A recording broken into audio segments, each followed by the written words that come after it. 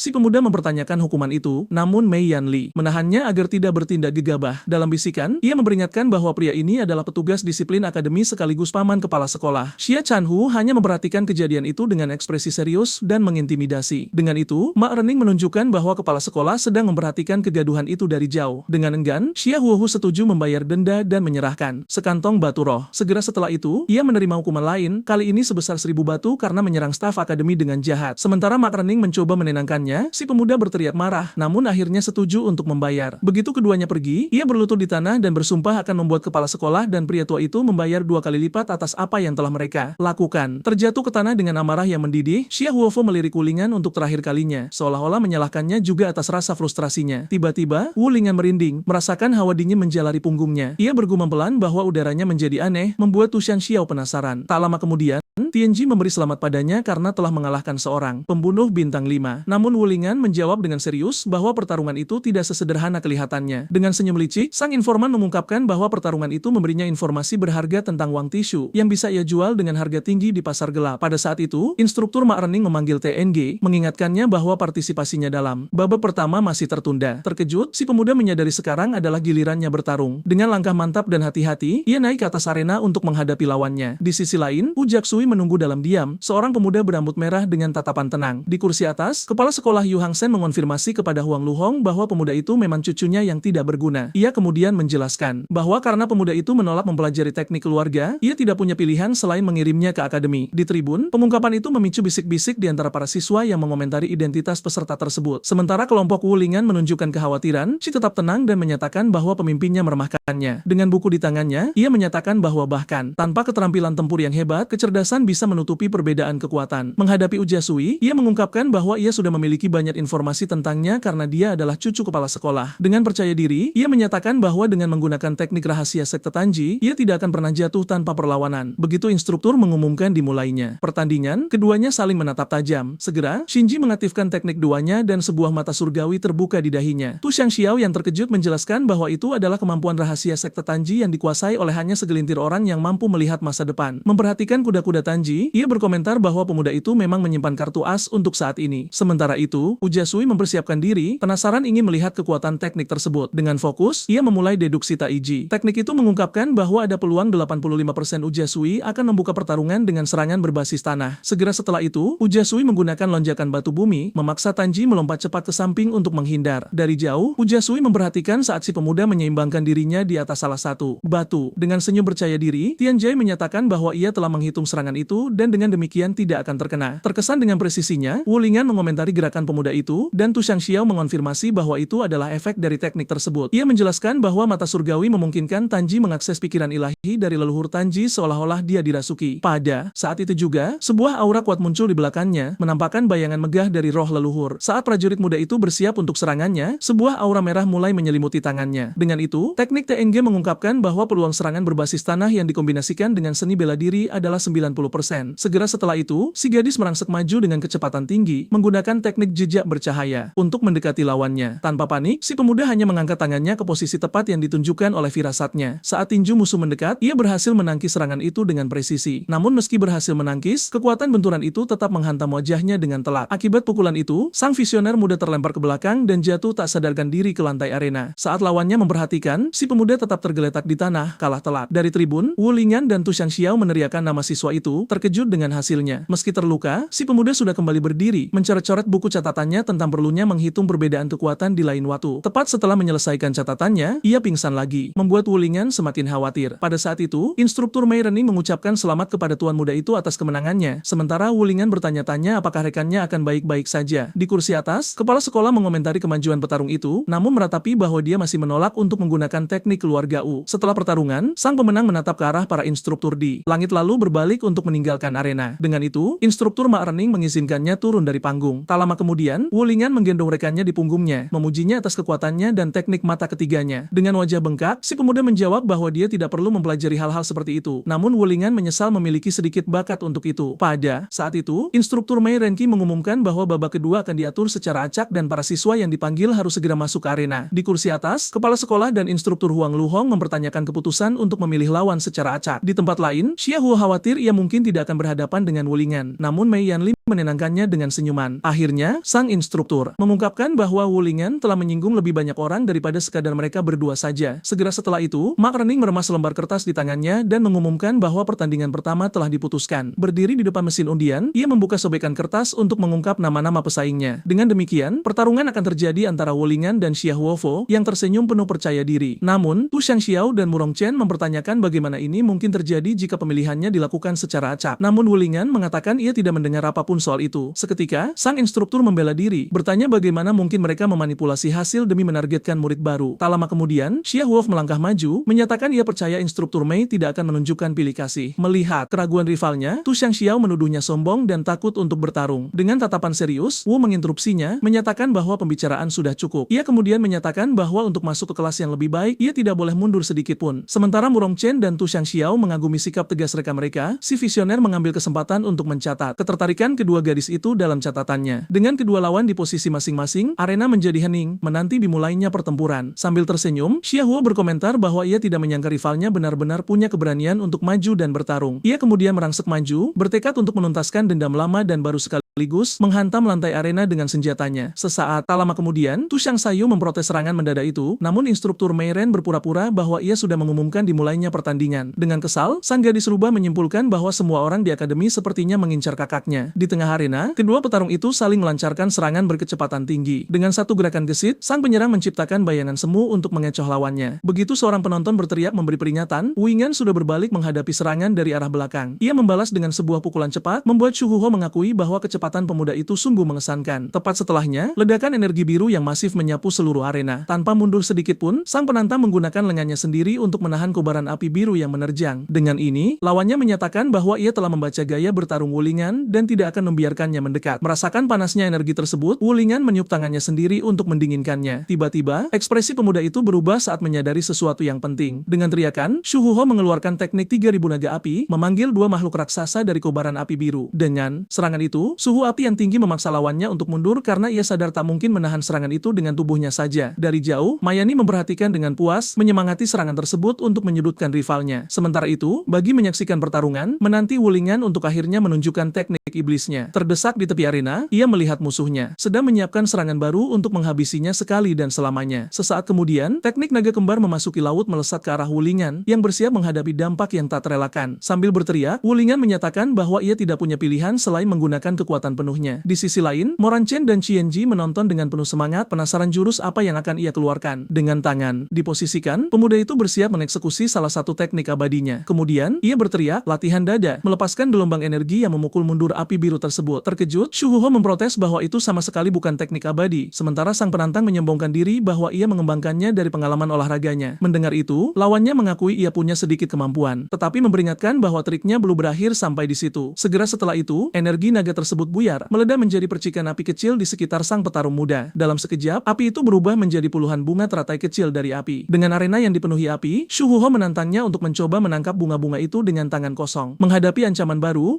Wu Lingyan memutuskan ia harus menggunakan teknik abadi yang lebih kuat lagi. Seketika, ia mempraktikkan teknik abadi melompat berdampingan. Pada saat itu, Jiang Mai yang menonton dari jauh bertanya-tanya apakah ia benar-benar mempelajari teknik itu. Namun ia malah dimarahi oleh sesama murid. Dengan gerakan cepat, pemuda itu menciptakan banyak bayangan semu dirinya yang bergerak di seluruh arena. Shu Huho yang merasa terganggu menyadari bahwa rivalnya menggunakan aliran udara dari gerakannya untuk memencarkan api tersebut. Dengan lawannya yang masih dikelilingi energi api elemental, ia bersiap untuk serangan pamungkas. Maka, Shu Huho merapal penjara kurungan batu berapi, mengepung sang penantang dengan api dan batu. Sementara itu, Chen Ju dan Mang Chen mempertanyakan bagaimana ia bisa menggunakan teknik elemen bumi, dan sang informan mencatat ketiadaan fluktuasi elemen. Segera setelahnya, Mayani menyombongkan teknik pengalihan 5 elemen milik Shu Huho, yang memancing pemuda itu untuk mengeluh bahwa ia hanya mengada-ada nama jurusnya. Sambil tersenyum, sang lawan merenungkan bagaimana penduduk asli dunia ini tidak memahami prinsip 5 elemen. Di kursi atas, kepala sekolah Yuanxing memerintahkan Huang Luhong untuk mencatat teknik bocah itu. Namun, sang instruktur mengingatkan tingginya biaya kristal batu spiritual, membuat kepala sekolah tersedak karena terkejut. Kembali ke arena, Shu Huho membual bahwa dengan pengetahuan akan prinsip dunia, tekniknya memiliki variasi tak terbatas. Dengan teriakan baru, ia bersiap melepaskan serangan pamungkasnya. Kemudian, sang pemuda mengeksekusi ledakan batu penembus, menyebabkan dinding api dan batu runtuh menimpa lawannya. Sesaat kemudian, batu dan api menghantam Wu Lingyan yang terjebak di pusat ledakan. Melihat itu, Tianji dan Muran Chen berteriak memanggil namanya, khawatir dengan hasil serangan tersebut. Sementara kepala sekolah meratapi hilangnya batu spiritualnya, Huan Luhong mencoba menarik perhatiannya. Dengan paha ayam di tangannya, Muran Chen bersiap menerjang untuk menyelamatkan Wu Lingyan, menolak untuk diam saja. Namun, Tuan Shuyu menghentikannya, bersikeras agar ia tidak memperburuk masalah kakaknya. Dengan penuh percaya diri, sang gadis rubah menenangkannya, menjamin bahwa teknik sekecil itu bukan masalah baginya. Dengan nada sombong, Shu Huho menyatakan bahwa penduduk asli dunia ini tidak akan pernah bisa dibandingkan dengannya. Sang anak takbir. Tiba-tiba, tanah arena mulai bergetar dan retak di bawah kakinya, membuatnya terpaku oleh apa yang terjadi. Di tribun, semua orang bertanya-tanya apa yang sedang terjadi, mempertanyakan apakah itu gempa bumi. Dengan senyum penuh percaya diri, Tu Xiang Sayu hanya menyatakan bahwa kakaknya, Lingyan, benar-benar tak terkalahkan. Kemudian, tanah terbelah ke atas, memperlihatkan energi kuning yang intens. Segera, Wu Lingyan muncul dari reruntuhan, melakukan teknik abadi angkatan beban super cepat. Pemandangan itu membuat Shu Huho benar-benar terkejut, bertanya-tanya bagaimana hal seperti itu bisa terjadi. Dengan itu, Tu Xiang Sayu menjelaskan bahwa lempengan batu itu sama sekali tidak ada bandingannya dengan latihan rutin kakaknya. Di tengah puing-puing, sang penantang berkomentar bahwa beban tersebut masih terlalu ringan baginya. Dengan kesal, Shu Huho menolak percaya bahwa seseorang dari dunia ini bisa mempermalukannya. Ia kemudian menyatakan bahwa sebagai yang terpilih, tidak mungkin ia kalah dari orang biasa. Dengan itu, sang pemuda menggunakan teknik logam, meminjam momentum bumi untuk memperkuat senjatanya. Segera setelahnya, ia bersiap melepaskan serangan petir ke arah lawannya. Di kursi atas, kepala sekolah meratapi bahwa amarah telah mengaburkan penilaian cucunya, membuatnya melupakan kemampuan terbesar lawannya. Kembali ke arena, Wu Lingyan bersiap menggunakan teknik abadi lainnya. Saat serangan itu meluncur, sang pemuda melakukan latihan rotasi tubuh. Dengan tendangan berputar, ia menghantam senjata lawannya. Secara langsung, menghancurkannya hingga berkeping-keping. Dampak serangan itu terpancar di mata Shu Huho saat ia melihat senjatanya hancur. Dengan rivalnya yang sudah tak bersenjata, Wu Lingyan berbalik dan menyatakan bahwa ia telah kalah. Di tribun, Tan Xiaoyu dan Muran Chen bersorak merayakan kekuatan dan kemenangannya. Dari jauh, Mangani menjadi kesal, mempertanyakan bagaimana petarungnya bisa kalah dari bocah tanpa kultivasi. Dengan kemenangan di tangan, sang penantang mulai berjalan pergi, meninggalkan musuhnya di belakang. Terkapar di tanah, Shu Huho berteriak menolak menerima kekalahan dan memerintahkannya untuk tetap di tempat. Ia kemudian bangkit berdiri dan memohon kepada Master dan untuk meminjamkan kekuatan, bertekad untuk tidak kalah dengan cara seperti itu. Hai semuanya, apakah kalian menikmati ceritanya? Aku sangat menyukainya. Jika kalian ingin mengikuti bagian selanjutnya, pastikan untuk berlangganan ke saluran ini dan tinggalkan suka.